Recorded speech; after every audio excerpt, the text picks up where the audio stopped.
इस फिल्म की शुरुआत होती है वेनिस से, जहाँ एक नीलामी घर में काफी कीमती चीजों की नीलामी होने वाली थी। इसीलिए बड़े बड़े अमीर लोग मास्क पहनकर यहाँ बैठे हुए थे। यहीं पर हम कहानी के मेन कैरेक्टर को देखते हैं, जिसका नाम साइरस था। वो काफी स्मार्ट था और एक बार फिर यहाँ अपने साथियों के साथ चोरी का प्लान कर चुका था। यहाँ हमें साइरस की टीम के बारे में बताया जाता है, जिनमें सबसे टॉपर वो खुद था। फिर थी पायलट लड़की, एक था लॉक मास्टर जो हर तरह की मुश्किल लॉक्स को भी आसानी तोड़ सकता था। एक लड़की हैकर थी और लड़का था इंजीनियर। एक बड़ी उम्र का आदमी भी होता है जो इनकी चोरियों में मदद करता था। इस वक्त वो साइरस के साथ नीलामी घर में आया हुआ था। यहाँ हर जगह पर कैमरास भी लगाए हुए थे, जिन पर पुलिस की नजर थी। और सबसे सीनियर ऑफिसर का नाम एबी होता है। काफी वक्त पहले वो साइरस से मिली थी, इनकी दोस्ती हो गई थी। पर जब एबी को पता चला कि वो कितना बड़ा चोर है, तो एक मिशन पर इसने साइरस को पकड़ने का प्लान बनाया। लेकिन वो क्योंकि काफी चालाक था, इसलिए भाग गया था। लेकिन इस बार एबी अपनी टीम के साथ पूरी तरह से तैयार थी कि जैसे साइरस चोरी करेगा, ये उसे रंगे हाथों पकड़ लेगी। और अब नीलामी शुरू हो जाती है। सबसे पहले एक काफी महंगी पेंटिंग को लाया गया, जिसकी एक के बाद एक बोली लगने लगती है। लेकिन आखिर में वो 2 करोड़ की बिक जाती है। मगर ये चोर साइरस और उसके साथी जो पहले इस ताड़ में बैठे हुए थे, ये उस पेंटिंग को कस्टमर तक पहुंचने से पहले ही चोरी कर लेते हैं और उसे ब्लैक मार्केट में उसी दाम 2 करोड़ में बेच भी देते हैं। जिसके बाद बारी आती है सबसे खास किस्म की चीज की, जिसका नाम NFT था। और क्योंकि इसको बनाने वाला क्रिएटर अपनी पहचान बताना नहीं चाहता था, इसीलिए उसने चेहरे पर मास्क लगाया हुआ था। अब इस क्रिएशन NFT में तकरीबन 200 कैमरास लगे हुए थे, जो वीडियो रिकॉर्ड करके बहुत अच्छी वीडियो एडिट करके देते थे। अब इसकी नीलामी शुरू हुई। 1.5 से 2 से 2.5 करोड़ हुई ही थी कि तभी यहाँ हैकर अपना काम करती है। वो एक बटन दबाकर लिफ्ट कहती है। ऐसा होती है वहाँ की सारी लाइट्स बंद हो गई, धमाके होने लगी तो हर तरफ अफरा तफरी मच जाती है। अब जहाँ अमीर लोग भागने का सोच रहे थे, तो यहाँ साइरस अपना काम करता है। जो 2.5 करोड़ की बोली लगी थी, वो खुद साइरस ने लगाई थी। इसलिए वो अब NFT के क्रिएटर के पास आया। कहता है कि आप मेरे ठिकाने पर ही आ जाओ, NFT भी वही ले दी जाएगी और पैसे भी हम वही दे देंगे। अब ये सारी चीजें ऊपर बैठी एबी देख रही थी। पर साइरस और उसकी टीम जो यहाँ से भाग रही थी, उनके पीछे पीछे एबी और उसकी टीम पड़ जाती है। वो खास किस्म की कश्ती स्पीड बोर्ड में बैठ जाते हैं और इसको चकमा देकर समंदर के बीच में आ गई। इन्होंने बैरियर्स खड़े कर दिए, जिससे पुलिस पीछे अटक गई और ये लोग यहाँ से आगे निकल जाते हैं। ये लोग अपने ठिकाने और शिप में पहुँचे, जहाँ ये NFT की लेन देन के बाद वो पार्टी करते हैं। एबी जो अभी भी छानबीन कर रही थी, वो नीलामी में आए लोगों की वीडियो बड़े गौर से देख रही थी। उसकी नजर साइरस के साथी हेल्पर पर गई, जो अभी भी वही था। इसलिए ये लोग उस तक पहुँचकर उसे पकड़ लेते हैं। उधर पता चला कि इन चोरों ने जब NFT को चोरी किया, तो ब्लैक मार्केट में उसकी कीमतें बढ़ती गई। 3 से 4, 4 से 5, फिर 8 करोड़ हो गई। और उसे एक्टिवेट चलाने के लिए इन्हें असली मालिक की जरूरत थी, इसलिए ये उस क्रिएटर को भी उठा लाए थे। साइरस उससे बात करता है, कहने लगा कि तुम्हारा NFT मार्केट में जहाँ 2.5 करोड़ का बिकना था, वो अब चोरी होने की वजह से ब्लैक मार्केट में 8 करोड़ का बिकेगा। तुम्हें लगता है हमने तुम्हें ऐसे अगवा किया? नहीं, बल्कि ब्लैक मार्केट में बेचकर आधा मुनाफा तुम्हें भी देंगे। इससे तुम्हारा हमारा दोनों का फायदा होगा। तो टेंशन ना लो, जम के पार्टी करो। साइरस की टीम का हेल्पर एबी के सामने बैठा हुआ था और सभी सवालों के उल्टे सीधे जवाब दे रहा था। एबी कहती है कि मैं तुम्हें जेल में डाल दूंगी और सबके सामने तुम्हारी सच्चाई ले आऊँ। बेहतर होगा कि तुम अपनी टीम के बारे में हमें सब कुछ बता दो। तब हेल्पर कहता है कि मेरी टीम इस वक्त अगर उन्हें पकड़ना है तो मेरे साथ वहाँ जाना होगा। इसलिए अब एबी अपने साथियों के साथ लंदन की पुलिस डिपार्टमेंट में जाती है। यहाँ उसकी मुलाकात एक और ऑफिसर से हुई, जो उसे बताता है कि मुझे खुफिया तरीके से पता चला है कि सबसे बड़ा माफिया, जिसका नाम लार्स है, उसने हाल ही में मार्केट के शेयर्स के साथ हेरा फेरी की है, जिससे कीमतें ऊपर नीचे होने की वजह से उसे बहुत मुनाफा हुआ है। मगर इस मुनाफे की वजह मार्केट या चीजों की कीमतों की उलट पुलट नहीं, बल्कि डैम का पानी पूरे शहर में फैला दिया, जिससे वहाँ बाढ़ आ गई, घर डूब गई, लोगों की जानें चली गई। तो इस वजह से मार्केट के साथ ये सब हो पाया। और अब लार्स बिल्कुल ऐसा ही एक दूसरे शहर के साथ भी करने वाला है, जिसमें लार्स के साथ साथ एक और काफी बड़ी माफिया भी शामिल है। और ये काम वो दोनों अगले 2 महीने में अंजाम दे देंगे। लार्स उस माफिया को पहले पेमेंट करेगा। वो पैसे नहीं, सोना होगा, वो भी 1-2 किलो नहीं, बल्कि पूरे 10 टन। और अब उनकी इस डील को तोड़ने और पेमेंट रुकवाने के लिए मुझे तुम्हारी जरूरत है। तो ऑफिसर बताता है कि हमें एक ऐसे बंदे की तलाश है जो चोरों की तरह ही सोचकर चोरों को पकड़ सके। जाहिर है इस काम के लिए हमें किसी मास्टरमाइंड चोर की जरूरत है। और वो कौन है तो अच्छे से जानती हो, साइरस। जिस पर एबी फौरन बोली, नो सोच रही है, वैसा कुछ नहीं हो सकता। आप चाहती है मैं साइरस के पास जाकर उसे मदद मांगूं और वो भी हमारी मदद करने को तैयार हो जाएगा? कभी नहीं, नामुमकिन है ये। जब ऑफिसर कहते हैं कि तुम्हें कैसे भी करके उसे बनाना होगा ताकि हम लार्स को रोक सके। इस पर अभी मान गई।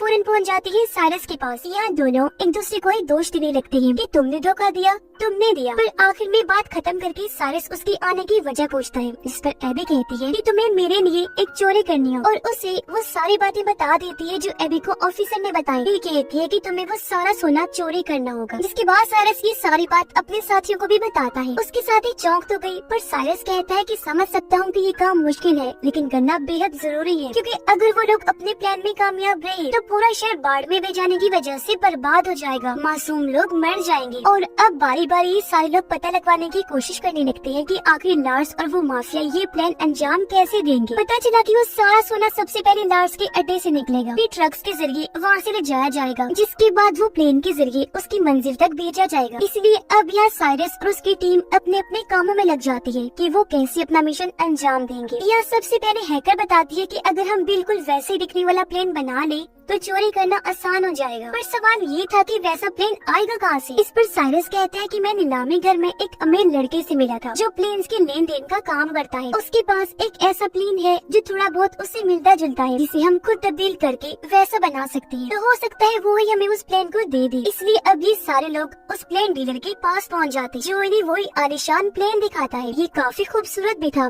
लेकिन इसे उड़ाना मना था क्योंकि इसमें कई सारे एलईडी ग्लास लगे हुए थे, साथ ही बहुत ज्यादा शोर भी था। इसलिए डीलर अपना प्लेन देने से मना कर देता है, लेकिन एबी उसे ये बता देती है कि मैं पुलिस वाली हूँ, इस तरह के प्लेन्स रखना वैसे भी गैर कानूनी है, और अगर तुमने ये हमें ना दिया तो जेल की हवा खाओगी। जिस पर आखिर वो मान ही जाता है। अब प्लेन तो मिल गया था, तो अगला सबसे बड़ा मसला ये था कि रडार पर हेरा फेरी कैसे की जाए, जिसके लिए इन्हें बनाना होगा PSI, जो इस तरह के सिग्नल्स बनाएगा जिससे हालांकि हवा में 2 ही प्लेन्स उड़ रहे होंगे, मगर वो सिग्नल सिर्फ एक ही प्लेन दिखाएगा। लेकिन यहाँ एक छोटा सा मसला था, मतलब जब इन दोनों प्लेन्स को एक दूसरे के ऊपर नीचे करेंगे तो कुछ वक्त के लिए रडार पर ये दोनों ही प्लेन्स नजर आएंगे, जो हेडक्वार्टर में बैठे हुए लोग देख लेंगे। इसलिए इन्हें वहाँ अपने किसी खास आदमी को बिठाना था। जिस पर एबी कहती है कि एयरपोर्ट पर मैं एक ऑफिसर को जानती हूँ जो मेरा दोस्त है, वो हेडक्वार्टर में ही बैठा होता है, तो हमारा काम वो कर देगा। इसलिए ये अब उस ऑफिसर से जा मिले जो व्हील चेयर पर था। इन्होंने अपनी बात रखी, जिसके लिए वो साफ साफ मना कर देता है कि सॉरी, मैं ये काम नहीं करूँगा क्योंकि इसमें चोरी शामिल है। नहीं, बिल्कुल नहीं। पर तभी साइरस कहता है कि मैं इस काम के बदले तुम्हें 10 लाख दूंगा, जिसके लिए वो ऑफिसर मान गया। तो ये सारी टीम अपने अपने काम पर लग जाती है और इस प्लेन को ये लोग बदलने में लग जाते हैं, मतलब कि रंग वगैरह करते हैं ताकि ये दूसरे प्लेन की तरह लगने लगे। जिसके बाद PSI की मशीन बनाई जाती है जो सिग्नल्स में हेरा फेरी करेगी, पर उसका साइज बड़ा लग रहा था और वो किसी बॉम्ब से कम नहीं लग रही थी। इसलिए एबी हैकर को कहती है कि ऐसा करो, इस PSI मशीन के छोटे छोटे कई सारे हिस्से बना दो जो हर एक मेंबर को दे दिया जाएगा। इस तरह काम आसान हो जाएगा। इसके लिए हैकर मान गई और काफी मेहनत करने के बाद वो PSI मशीन के अलग अलग हिस्से बना देती है। जिसके बाद आखिरकार इनका फाइनल दिन आ जाता है, जहाँ सब लोग अपने अपने हिसाब से तैयार हो जाते हैं। इन्होंने आधे टिकट बिजनेस क्लास के लिए थे तो आधे इकोनॉमी की, ताकि ये पूरे ही प्लेन में फैल जाए। पता चला कि लार्स की 2 गुंडे बिजनेस में तो 3 इकोनॉमी क्लास में है, जबकि सबसे नीचे था 10 टन सोना। जिसके बाद ये पूरी टीम अपनी चोरी को अंजाम देने से तैयार हो जाती है। हैकर ने सभी कैमरास को हैक कर लिया था ताकि हर एक चीज पर नजर रखी जा सके, जबकि लॉक मास्टर ने अपने हिस्से की PSI मशीन बाथरूम में जाकर लगा भी दी। इनका एक साथी डर गया था, इसलिए वो साथ नहीं आया था। तब उसके हिस्से का काम एबी करने का सोचती है। वो अपने बिजनेस क्लास के बाथरूम में जाकर दूसरी PSI मशीन को वहाँ लगाने लगती है, पर तभी एक झटका लगने की वजह से वो मशीन छूटकर नीचे गिर गई, टूट जाती है। उसके कई सारे टुकड़े हो गए, जिससे एबी काफी परेशान हो गई, क्योंकि कैसे भी करके दोबारा जोड़कर ये मशीन यहाँ लगानी ही थी। मगर अब गुंडे भी वॉशरूम में आना चाहते थे और अगर उन्होंने ये देख लिया तो इनका प्लान चौपट हो जाएगा। लेकिन यहाँ ठीक वक्त पर साइरस आ गया और अब ये दोनों मिलकर मशीन को जोड़कर वहाँ लगा ही देते हैं, जबकि पायलट अपनी जहानत से अपने वाले प्लेन को उड़ाकर उस बड़े वाले प्लेन के नीचे ले आती है। साथ ही PSI के एक्टिवेट होने का इंतजार करने लगती है ताकि दोनों प्लेन्स की रडार का एक ही सिग्नल जाए। इसीलिए अभी हेडक्वार्टर के रडार में 2 ही प्लेन्स के सिग्नल्स आ रहे थे, जो देखकर एयरपोर्ट ऑफिसर की साथी कहती है कि हमें इस बारे में ऊपर खबर कर देनी चाहिए। जिस पर वो ऑफिसर यानी एबी का साथी जवाब देता है कि ये मामूली सी खराबी होगी, 2-3 मिनट में ठीक हो जाएगी। वो उसे अपनी बातों में उलझाने लगा। जिस बीच PSI की एक्टिवेट होते ही पायलट अपने वाले प्लेन को दूसरे प्लेन से कनेक्ट कर लेती है। ऐसा होते सिग्नल मिलने लगे, जिससे अब रडार पर बस एक ही प्लेन नजर आने लगता है। तब ऑफिसर अपने साथी को कहता है, देखो मैंने कहा था ना ये खराबी है, लोग ठीक भी हो गए। अब उधर लॉक मास्टर नीचे वाले एरिया में पहुंचता है जहाँ सोने वाली तिजोरी पड़ी हुई थी। वो अपनी हाईटेक मशीन को तिजोरी पर लगाकर उसका लॉक तोड़ने की कोशिश करता है, पर इस बीच गुंडों को शक हुआ, इसीलिए वो अपने सोने तक पहुंचने की कोशिश करने लगते हैं। इस बात की खबर जैसे साइरस को हुई, वो उन्हें रोकने में लग जाता है, जिससे उन सब चोरों की लार्स के गुंडों से लड़ाई शुरू हो जाती है। इनकी जबरदस्त हाथापाई होने लगती है। चलते हुए प्लेन में ये लोग लड़ रहे थे। अब झटके लगने की वजह से पायलट को लगता है जैसे प्लेन में कोई गड़बड़ी है, इसलिए वो फौरन हेडक्वार्टर में खबर करता है। तब एबी का साथी ऑफिसरों से कहता है कि मौसम खराब है, इसलिए आपको पास के हवाई अड्डे पर प्लेन को उतारना होगा। तब उसकी बात मानकर पायलट प्लेन को उतारने लगता है, पर ये जगह प्लेन को लैंड करने के लिए छोटी थी, जिस वजह से उसे हालांकि काफी मुश्किलात का सामना करना पड़ता है, लेकिन वो जैसी तैसी प्लेन को उस छोटे सी हवाई अड्डे पर उतार ही लेता है। इसलिए अब साइरस की पायलट साथी भी प्लेन को वहाँ लैंड करवा लेती है। पर इस बात का लार्स को भी पता चल गया था कि हमारा प्लेन हाईजैक हो गया है। जहाँ उसे लैंड करवाना था वहाँ होने की बजाय कहीं और करवा दिया गया है। इसलिए लार्स अपने साथियों को कहता है कि जिसने भी मेरे सोने को मुझ तक पहुँचने से रोका है उन्हें खत्म कर दो या फिर मेरे पास लेकर आओ। उधर लॉक मास्टर साइरस से माफी मांगता है कि प्लीज मुझे माफ कर दो, मैं टाइम के अंदर अंदर लॉक तोड़कर सोना नहीं चुरा पाया। अब ये सोना गुंडों और इनके हेड माफिया लार्स के हाथ लग जाएगा और ये अपनी खतरनाक डील कर लेंगे। अब इनके पास और कोई रास्ता नहीं था, इसलिए गुंडों के साथ सोने समेत ये लार्स के पास जाने लगती है। इन्हें प्लेन के जरिए इनकी पायलट ही ले जा रही। उधर लार्स के पास वो माफिया भी आ जाती है। वो चाहती थी कि डील होते ही जल्द से जल्द शहर में बाढ़ आ जाए, ताकि मार्केट के शेयर्स ऊपर नीचे होने से दोनों को ही फायदा हो। लेकिन उस माफिया को भी पता चल गया था कि जिस प्लेन के जरिए इनका सोना आ रहा था, वो लार्स उसे समझाता है कि मेरे गुंडों ने सूरत हाल को अपने कंट्रोल में कर लिया है, माल आपको मिल जाएगा, बस डील को कैसे भी करके आज के आज ही फाइनल करना। उधर प्लेन में अभी भी लड़ाई हो रही थी, जिस वजह से पीसीआई की सारे हिस्से बर्बाद हो गए। ऐसा होने से अब हेडक्वार्टर के रडार में दोनों प्लेन्स दिखने लगते हैं। तब प्लेन को ट्रेस करके गवर्नमेंट अपने फाइटर जेट्स को प्लेन के पीछे भेज देती है हमला करने के लिए। लेकिन यहाँ साइरस और पायलट अपना दिमाग लगाते हैं। वो प्लेन को उल्टा करके लिख देते हैं कि इसमें लोग हैं, इसलिए हमला ना किया जाए। इसीलिए फिलहाल वो फाइटर जेट्स उन पर हमला नहीं करते, बल्कि पीछे करने लगते हैं, ताकि जब ये प्लेन लैंड हो तो पुलिस वहाँ जाकर सारी सूरत हाल को हैंडल कर ले। जिसके बाद अब ये प्लेन लैंड होता है लार्स के महल के ग्राउंड में, जो उसके आलीशान से घर को बर्बाद करते हुए आगे बढ़ने लगता है। सिर्फ यही नहीं बल्कि सिक्योरिटी दीवार को तोड़ता हुआ प्लेन अंदर जाने लगा। ऐसा होते ही सारा का सारा सोना भी निकलकर बाहर गिर जाता है। ये देखकर माफिया लार्स को कहती है कि अब तो मैं ये सारा सोना भी ले लूंगी,